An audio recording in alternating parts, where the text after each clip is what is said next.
የአብ የባሕሪ ልጁ የድንግል የባሕሪ ልጇም ተባለ። ቅድመ ዓለም ከአብ ባሕሪ ዘእምባሕሪ እንደተወለደ ከድኅረ ዓለም ከድንግል ባሕሪ ዘእምባሕሪ ተወለደ። ሁሉን በያዘ በእግዚአብሔር እናምናለን። እንዴት? ሊቃውንት ሲተረጉም እንዲህ አሉ። እንደ እንቁላል ቢሉ ደፍኖ፣ እንደ መረብ ቢሉ ሸፍኖ፣ እንደ ጽና ቢሉ አንጠልጥሎ በያዘ በእግዚአብሔር እናምናለን። ቅዱስ ያሬድ ሊቁ እግዚአብሔርን እንዲህ አለ፣ በውስጥም እናንተ ናችሁ፣ በውጭም እናንተ ናችሁ። ውስጥ የተባለ ከጽራርያም በታች ከበርባሮስ በላይ ያለው የፍጥረት ዓለም ውስጥ ይባላል። ከጽራርያም በላይ ከበርባሮስ በታች ከአድማስና ከአድማስ በኋላ ያለው ውጭ ይባላል። እግዚአብሔር በውጭም ነው፣ እግዚአብሔር በውስጥም ነው። ከአዳም እስከ ኖህ ድረስ 2256 ዓመት ነው። በዚህ ዓመት በጎ ሰዎች በምልዓተ ግፍ፣ ክፉ ሰዎች በምልዓተ ኃጢአት ሲሞሉ፣ ክፉ ሰዎችን በኃጢአታቸው ሲያጠፋቸው፣ በጎ ሰዎችን በግፋቸው አዳናቸው። በስመ አብ ወወልድ ወመንፈስ ቅዱስ አሐዱ አምላክ። በልዑል እግዚአብሔር ስም እንደምን ዋላችሁ? አሜን። በጸጋው ስቦ በረድኤቱ አቅርቦ በመንፈስ ቅዱስ መግቦ ከዚህ ዕለት ከዚህ ሰዓት ያደረሰን አምላከ ቅዱሳን ሊቃውንት ልዑለ ባሕሪ እግዚአብሔር ስሙ የተመሰገነ ይሁን። መንክር ልደትከ ወወልደ እግዚአብሔር ሃይማኖተ አበው ምዕራፍ 88 ቁጥር 2 ወልደ እግዚአብሔር ሆይ ልደትህ ድንቅ ነው። ቅዱስ ያዕቆብ ዘስሩግ የተናገረው ቃል ነው። እንደ እግዚአብሔር ፈቃድ የቄርሎስ የዮሐንስ አፈ አምላክ የቅዱሳን ሊቃውንት አምላክ ምስጢሩን ቢገልጽልን በዚህ ኃይለ ቃል እንማማራለን። ዛሬ እግዚአብሔር በቸርነቱ ከዓመት ወደ ዓመት አሸጋግሮ ለበዓለ ልደቱ አድርሶናልና ወልደ እግዚአብሔር ሰው የሆነበትን ምስጢር የምናይበት ዕለት ስለሆነ ነው። የትምህርታችን መሰረታዊ ጉዳይ የሚሆነው አምላክ ሰው ሆነ፣ ሰው አምላክ ሆነ ስንል ምን ማለት እንደሆነ ማየት ነው።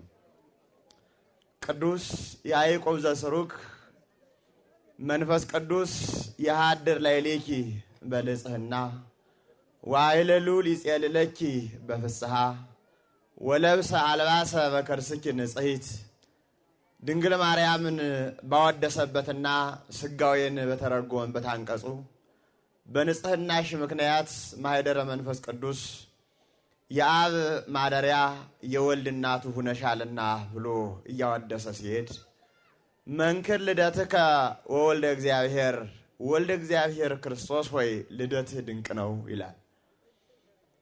እናም በዓለም ላይ ካሉ ድንቆች ለይተን የምናከብረው ልደት ዳህራዊ ወይም ዳግማዊ ልደት ነው። አምላካችን ቅድመ ዓለም እንዲሁ እንደ ዛሬ ሁሉ ይመሰገን የነበረ ፈጣሪ ነው። ከቅድመ ዓለም ማንነቱ ባሕሪው አምላክነቱ ሕጸጽ ሳያገኘው ዓለምን የፈጠረም እርሱ ነው። ዓለምን ለማዳን የመጣም እርሱ ነውና ባጭር ስናስቀምጠው እግዚአብሔር ቅድመ ዓለም በነበረበት ባሕሪው ዛሬ እንደሚኖረው ባሕሪው ነው።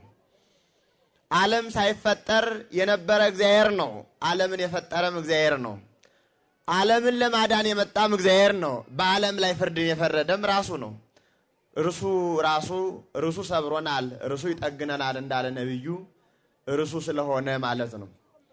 እግዚአብሔር በቅድመ ዓለም ስናየው ቅዱስ አረጋዊ መንፈሳዊና ሊቁ ቅዱስ ማር ይስሐቅ ስለ ዓለመ ክርስትና ስለ መንፈሳዊ ዓለም ባስረዱበት አንቀጽ የትምህርት መግቢያን ሲናገሩ እንዲህ ብለው አስቀምጠዋል። አሁን ወደ ነገረ ስጋዌ ወደ ሀብታቱ ወደ ምስጢራቱ ሰው ሆነ ወደ ማለት ዓለም ከመግባት አስቀድሞ እንደ ክርስትና ምን ይቅደም ይላል ማር ይስሐቅ። ምን ይቅደም? አንተ ሆይ አለ፣ አንተ ሆይ የምትኖረው በእግዚአብሔር ላይ የመጣኸው ከእግዚአብሔር የምትኖረው በእግዚአብሔር የምትሄደውም ወደ እግዚአብሔር ነውና የመጀመሪያው ምንም የሌለ ድሃ መሆንህን ተረዳ፣ ከዚያም ቀጥለ ወደ በሀብቱ ግባ ብሎ ይናገራል። እኛ በዚያ አይተን ወደዚያ ስለምንገባ ዓለምን ሳይፈጥር እግዚአብሔር እንዴት ነበረ?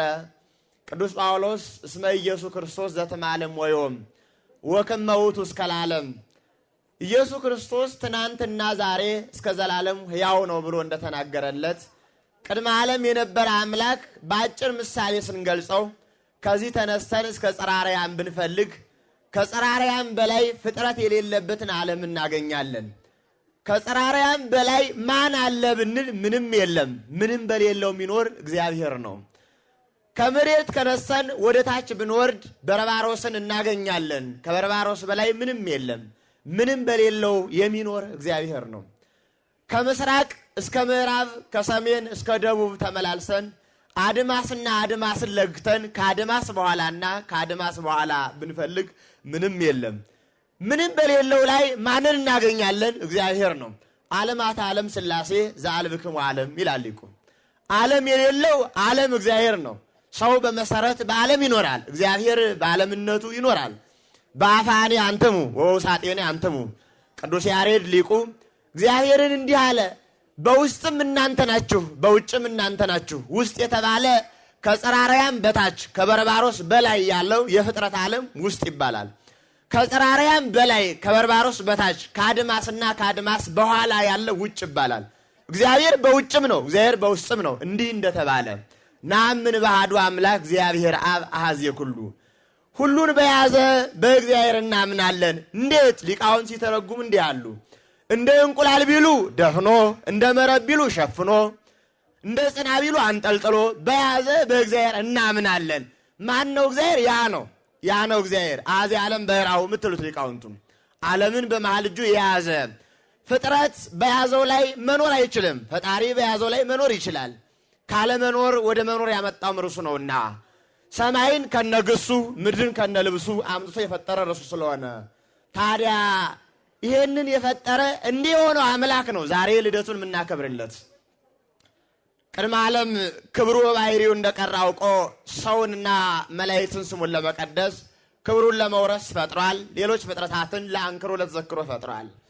ከሕያዋን ፍጥረታት ስሙን ቀዳሽ ክብሩን ወራሽ ከሆነው ፍጥረታት የሰው ልጆች ሕጉን ስናፈርስ በሞተ ሥጋ ሞተ ነፍስ በርደተ መቃብር ርደተ ገሃነም ፈርዶብን ነበረና በፈታይነቱ አንጻር መሐሪነቱ እንዳለ አውቆ የሰው ልጅ ንስሐ ቢገባ የተስፋ ቃል ሰጥቶ ስለነበረ ያንን ተስፋ ለመፈጸም ሰው የሆነበት ነው። ታዲያም ለ5500 ዘመናት ያህል በብዙ ህብረ አምሳልና በብዙ ህብረ ትንቢት እየተነገረለት መጥቷል። ባጭር ስናስቀምጠው ነቢያትን እያጓጓና እያስመኘ እጅግ በምስጢር ባህር ወይም ደግሞ በትንቢትና በምሳሌ ሊቃውንት በቅኔ ምስጢር እንደሚሳሳቡት በሐሳብና በቅድስና ምስጢር እየተሳሳቡ እንዲሹትና እንዲፈልጉት ሆኗል። ቅዱስ ጴጥሮስ ይትኬ መድኃኒት እንተ ሐሰስዋ ወድዋ ነቢያት፣ ነቢያት የፈለጓት የሿት መድኃኒት ይችናት ብሎ እንዳስቀመጠ አንደኛ ጴጥሮስ ምዕራፍ 1 ቁጥር 10 ላይ በብዙ ድካም በብዙ መሻት እየፈለጉ እየሹ የፈለጓት መድኃኒት ስጋዌ ይችናት ብሎ አስቀምጧታል። ታዲያም ወልደ እግዚአብሔር ሰው ከመሆኑ አስቀድሞ ዓለም በጽንተ አብሶና በምልዓተ ኃጢአት ትጥለቀለቅ ነበረ። የዓለም ምልዓተ ኃጢአት ፍጻሜ ሲያገኝና የጥንተ በደል ማረፊያ ሲያገኝ ወልደ እግዚአብሔር ሰው የሆነበት ነው። በአጭር ስናስቀምጠው ሶበሰ ይመጽአ እግዚእነ በጥንተ አብሶ እምይኮነ ሥርዓተ ሞቱ በእንተ ቤዛ ብዙኃን አላ በእንተ ቤዛ ኃዳጣን። አምላክ ሰው ሆነ። ለምን ሆነ? በኋላ ምናየው ሆኖ አምላካችን የሰውን ልጅ ባህሪውን ለማንጻት ኃጢአት የባህሪ ያልነበረችም ባህሪያዊት ሆናለች። በዘር ልታልፍ የምትችል ሰው ከእናትና ከአባቱ የባህሪ ልደት የሥጋ ባህሪ ልደት ይወለዳልና ባህሪያዊ ኃጢአት በባህሪ ልደቱ ያልፍበት ነበረ። ስለዚህም ባህሪያዊ ኃጢአትን በባህሪ ልደት የሚያልፈውን በባህሪ ልደት ሊመልሰው ሰው ይሆንለታልና እናም ሊቁ እንደተናገረ ዓለም በምልዓተ ኃጢአት ስትደርስ ስትጥለቀለቅ የመዳንና የመመለስ ተስፋ ሲጠፋ ወልደ እግዚአብሔር ሰው ሆኖ ለማዳን መጣ። ምን ማለት ነው? ምሳሌውን እያሳየ መጥቷል። ከአዳም እስከ ኖህ ድረስ 2256 ዓመት ነው። በዚህ ዓመት በጎ ሰዎች በምልዓተ ግፍ፣ ክፉ ሰዎች በምልዓተ ኃጢአት ሲሞሉ ክፉ ሰዎችን በኃጢአታቸው ሲያጠፋቸው በጎ ሰዎችን በግፋቸው አዳናቸው። እነ ኖህ ተገፍተው ተበድለው የመበደላቸው ጽዋ ሲሞላ ስትመስል እኛን ምሰል ካለዚያ ከሀገራችን ንቀል፣ ስትወድ እኛን ውደድ ካለዚያ ከሀገራችን ወግድ እየተባለ ተበድለው የመበደላቸው ጽዋ ሲሞላ ምልክት አሳየ። ሰባት ካት በድለው የመበደላቸው ጽዋ ሲሞላ በጥፋት አሳየ። ይህ ለዓለም መዳን ምሳሌ ነበረ። ወለነኒ ያድህነነ ባራያው በጥምቀት ቅዱስ ጴጥሮስ እኛንም በዚያ ምሳሌ ያድነናል ብሎ ማይ አይ ወይም የሰባት ካትን ማንነት በነገረነት ትርጓሜ እንደተረጎመው በሰባ ሰዶም ጊዜ ከአዳም ማነው ከኖህ እስከ ሎጥ ባለው ዘመን ከ10 ትውልድ በኋላ ሰዶማውያን በድለው በደላቸው ጽዋ ሲሞላ እነሱን በእሳት ሲያጠፋ እነ ሎጥ ተበድለው ጽዋ ሲሞላ የነ ሎጥ ደግሞ መበደል ለነሱ ድነት ሆኖ ነበረ። ይህ ምሳሌ ነበረ። ለዓለም መዳን ምልክት ማሳያ ነበረ።